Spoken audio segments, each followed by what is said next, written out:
अरे जिला के लइका उतरी हस तोरी नाक के नथुनिया रे। अरे बक्सर के लइका उतरी हस तोरी नाक के नथुनिया रे। ससाराम के लइका उतरी हस तोरी नाक के नथुनिया रे। तो क्या हाल है सिंगर भाई लोग, ठीक है? ये जो गाना लिखे हैं ना, हर जिला के दोस्तों ऊपर गाना लिखे हैं। जहां आरा जिला लिखे हैं ना, तो आरा जिला के जगह पर आप अपना जिला के नाम डाल लीजिए। जैसे मैं आरा जिला के जगह पर बक्सर, भभुआ, मोहनिया, बनारस, गोंडा, आप कोई भी जिला के दोस्तों रहने वाले हैं तो आरा जिला के जगह पर आप अपना जिला के नाम डालिए और इस गाने को दोस्तों गाइए। बिल्कुल हम ये गाना फ्री में लिखे हैं। तो चलिए फ्री वाला गाना स्टार्ट कर रहे हैं दोस्तों। पूरा वीडियो को फुल देखिए, हम गाना को स्टार्ट कर रहे हैं। स्क्रीन पर देखिए, लक्ष्य गोई।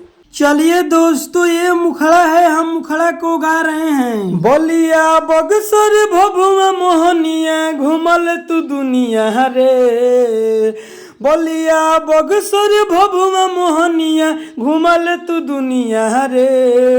अरे जिला के लइका उतरी हस तोरी नाक के नथुनिया रे। अरे बक्सर के लइका उतरी हस तोरी नाक के नथुनिया रे। ससाराम के लइका उतरी हस तोरी नाक के नथुनिया रे।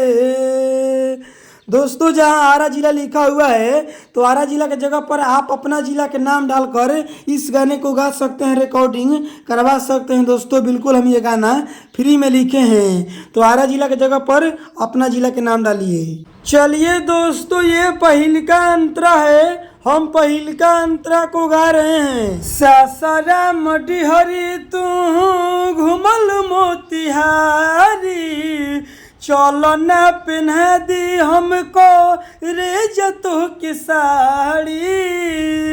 हाँ सासाराम डिहरी तू घुमल मोतिहारी, चलो न पहना दी हमको रेजतो के साड़ी।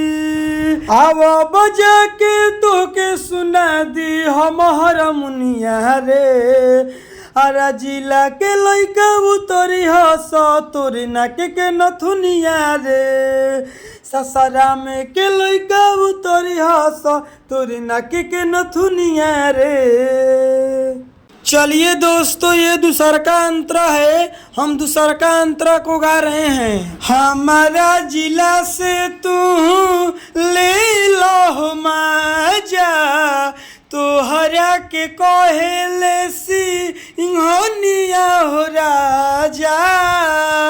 हाँ हमारा जिला से तू ले लो मजा, तोहरा के कहेले सिंघनिया हो राजा।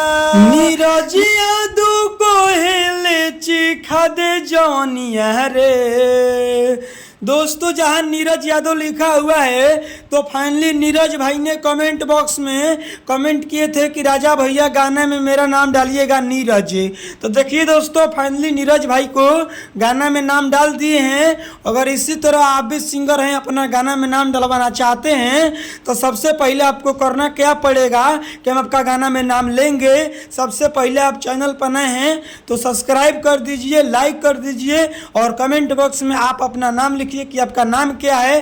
अगली वीडियो बनाएंगे तो उस गाने में आपका नाम ले लेंगे, जैसे नीरज यादव का लिए हैं इसी तरह आपका भी नाम लेंगे। कमेंट बॉक्स में आप अपना नाम लिखिए। आगे का लाइन, अरे आरा जिला के लइका उतरी हस तोरे नाक के नथुनिया रे।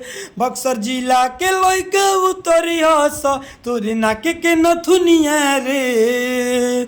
दोस्तों, आरा जिला के जगह पर अपने जिला के नाम डालिएगा। जैसे मान लीजिए गोंडा जिला के लइका उतरी हस तोरे नाक के नथुनिया रे। इसी तरह दोस्तों आप अपना जिला के नाम डालिए, इस गाने को गाइए। चलिए दोस्तों, गाना समाप्त हो गया है अब मेरा बतिया को ध्यान से दोस्तों सुन लीजिए। अगर आप सिंगर है, चाहते हैं कि नहीं राजा भाई हम इस गाने को नहीं गाएंगे जो आप डाले हैं यूट्यूब पर, कैसे कि ये गाना बहुत लोग उठाकर गा देंगे, तो आप मेरे लिए पर्सनल गाना कोई लिख दीजिए।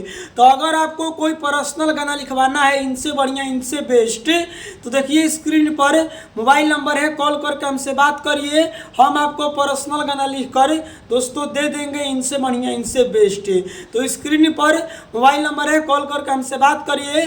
और दूसरा बात है कि अगर आप सिंगर हैं, आप चाहते हैं इस गाने को गाने के लिए, तो बिल्कुल आप आरा जिला के जगह पर, आप जिस जिला के रहने वाले हैं तो अपना जिला के नाम डालिए इस गाने में और आप इस गाने को गाइए, रिकॉर्डिंग करवाइए दोस्तों, कोई दिक्कत नहीं है। बिल्कुल हम ये गाना फ्री में लिखे हैं, कोई फेक वीडियो नहीं है, ठीक है ना।